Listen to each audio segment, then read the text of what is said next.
Whether it's sunsets or finish lines you're chasing, choose Tumbrel to get you there.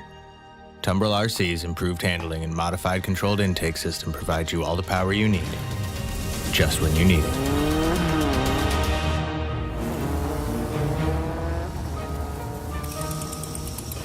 Tumbrel RC.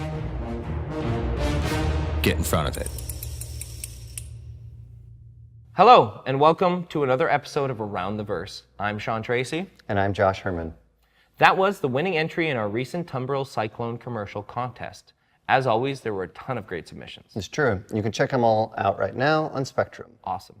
Today, we'll dive into the flowing ground traffic of ArcCorp, and I hear there's news about a new vehicle in Star Citizen. It's true. We'll jump into that in a second. But first, the exciting world of asset optimization. Using layer blends. You know it. It's not always about the flashy stuff in game development. We're constantly striving for ways to make our work as efficient as possible, and we've recently implemented a way to improve performance with all our characters. It's true, and better character performance means more characters on screen at a time.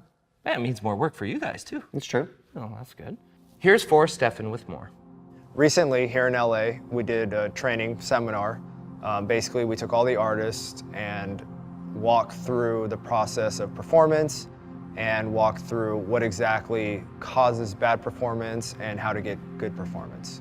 One of these things that's completely crucial to rendering objects is draw calls. You need them to draw all the objects to the screen, so it's something that you have to keep count of in order to ensure that you have the best performance possible. The characters use what's called a layer blend shader and a layer shader. So the layer shader is essentially a list of materials, textures, similar to in Photoshop, how you have different layers that get stacked up.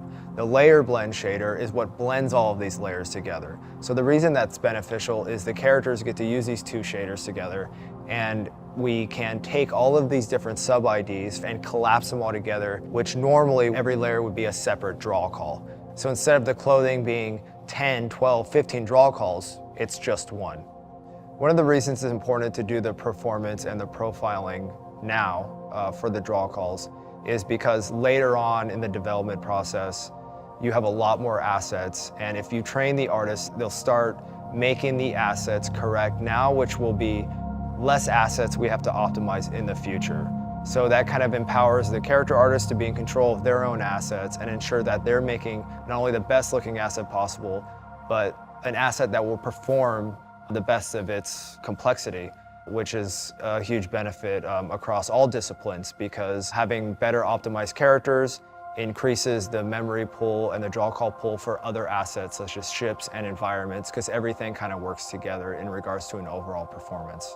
So what's great about having the opportunity to give this training session is it's not always about refining our tools, but it's also about educating our internal staff to ensure that everything from the creation of the art to the way that it draws on screen is correct and is as optimal and gorgeous as possible. So there wasn't really new technology per se, unless Forrest, giving a training is new technology. It's more of like a training initiative, and that's really important because we've got some mid and some junior guys that are coming up in the industry. It might be their first product, and generally a lot of these guys get shown how to do a thing, but they don't really know why. And this just is something is good for their career development and everything, because our tempo is really, really high, so we can't really feed in, how many different polys you got to use, how many different draw calls you're going to do, how many different materials you're going to do for that particular character. Do you want to use a shadow proxy? Do you want to use? How about the new vehicle? Oh, I hear that's from a manufacturer we haven't heard from in a while. Oh, mysterious. Let's go to Vehicle Pipeline Director John Crew and concept artist Sarah McCullough to find out. What draw calls? The Argo SRV is a entry-level single-man search and recovery vehicle that primarily focuses around using tractor beams. So it's our first ship that has dedicated tractor beam functionality as its main gameplay feature. Lots of other ships do have tractor beams, but they're sort of ancillary for helping do their primary function. But it's a very collaborative ship. Obviously, as a recovery ship, you need someone else to be recovered. If there's not players requesting this, we'll have NPC missions to accept and take on. So there will always be something to do, whether it's NPC or players. But you can use it as a group for some of those other gameplay loops like mining or salvage to help with those. The SRV, its sole focus is purely around its tractor beam and recovering other vehicles. For me, I've never really, I suppose, done anything quite like this, which is quite exciting. It's so versatile, and you don't necessarily have to pull ships either. You can pull cargo as well. So with that in mind, I had to make the tractor beam quite versatile in terms of its movement and also its radius of traction. The SRV has quite a large power plant to power the tractor beam, which is quite a power-hungry device. Obviously, masses vary hugely depending on planets and what cargo's inside the ship. But we envisage the default operating range to be around the Cutlass, up to perhaps the Constellation, depending on how it's loaded. But for a single SRV, Cutlasses and that area should be what you're able to recover yourself. If there's more than one of you, you can pull it together to be able to maneuver larger ships.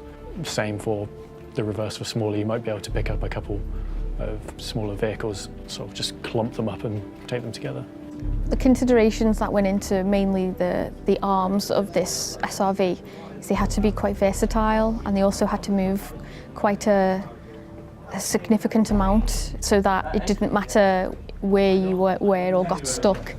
These arms and this tractor pad could hone in and pull you up. So I had to make sure that this back section had enough room for these arms to grab you essentially. But I also wanted to make it look really grounded as well, like cool tech and with a bit of cool hard surface as well, just thrown in. As I say, I looked at real life to just see the range of movement, particularly as well wrists. I think the human body is really good to see how flexible you are, because you know you've got this great degree of movement in your own body. I think machinery as well is always trying to imitate parts of the human body, which is what I thought is in this toe arm, where you want this flexibility in order to, doesn't matter where you are or you're stuck, you've got this degree of movement that allows you to just track wherever you need to be and then hone in on it and pull it up. So I just look at real life, nature and also robotics and try to ground it in reality, but also give it the sci-fi twist that, you know, is really cool and looks really feasible. We picked Argo for this ship because we wanted to expand the Argo range. We could have picked Misk or some of the other more industrial ships, but Argo, we've only got really the MPUV as the sole ship there, and we wanted to build that line up so in future we can put other ships in there and we have a wider range of concepts to pull from. The Argo SRV is available to everyone tomorrow, so head to the RSI website for more details on Friday. There's also a special edition Super Hornet Heartseeker available just in time to celebrate Valentine's Day. It's a custom loadout with a thematically appropriate skin. And while you're checking that out, you can also take a look at the winners and all the great entries of our Be My Valentine card contest. Yeah, that's right. We challenged the community to design Star Citizen Valentines, and as usual, the results were impressive. Yeah, I'm gonna print some of these out and use them. My Valentine is gonna be stoked. I sure will. Steve's gonna be upset. Undoubtedly. Now let's dive into the ground traffic of ArcCorp, where the environment art team is working on the ways to make this planet's surface look populated and busy. Here's Daniel Harris with details. I've been working on the traffic tests, and it's mainly about getting this sort of low-level, very small-scale traffic along the city streets. So at the moment, this feature is in the early stages. We've done some initial testing, very simple geometry, very simple textures. And we just want to get the effect in and see how it works in the game, because it sort of adds a bit more interest to the city. It's not static, you know, there's movement and you can fly around and you can sort of spot these distant lights and distant specks of glow as you fly through the city. And I think it just gives you the sense that you're in a real city, which I think is kind of important. And it's done in a simple way, but it's quite effective because we can simply have a texture that scrolls across some geometry, allowing us to do simple roads and paths through the city. The traffic itself is sort of staggered up and down, so we can add some variation in the height. This allows us to add some simple glows that add a sense of scale and interest as the player flies over the city. Well, the traffic itself, you wouldn't necessarily see it from space. It would be from quite far up, but it would be more sort of in atmosphere, I'd imagine. And then you'd sort of see it down up until the no-fly zone, and then, you know, that would be where you'd see it clearest, I guess. It's just a small scale effect, but I think it helps sell the city as you fly through. Thanks, Daniel. Well, that's all for us this week. If you haven't read January's monthly report, head to the website for the skinny on what all our studios have been working on. And tune in to twitch.tv/StarCitizen tomorrow at 10 a.m. Pacific for a new episode of Reverse the Verse Live, where Jared talks shop with the audio team. Sounds like a good time. We're also currently working on revamping the selection of physical merchandise in our online store, and we want your input. Yeah, we do. So head to Spectrum and let us know what you think would make the best additions to our merch offerings. And thanks to our subscribers for their continued sponsorship. And thanks, of course, to all the backers for making our games possible. So until next time, we'll see you Around the Verse.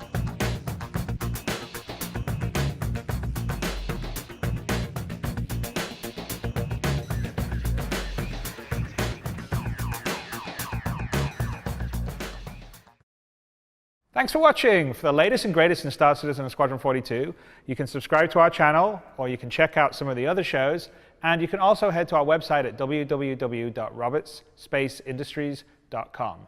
Thank you very much for watching.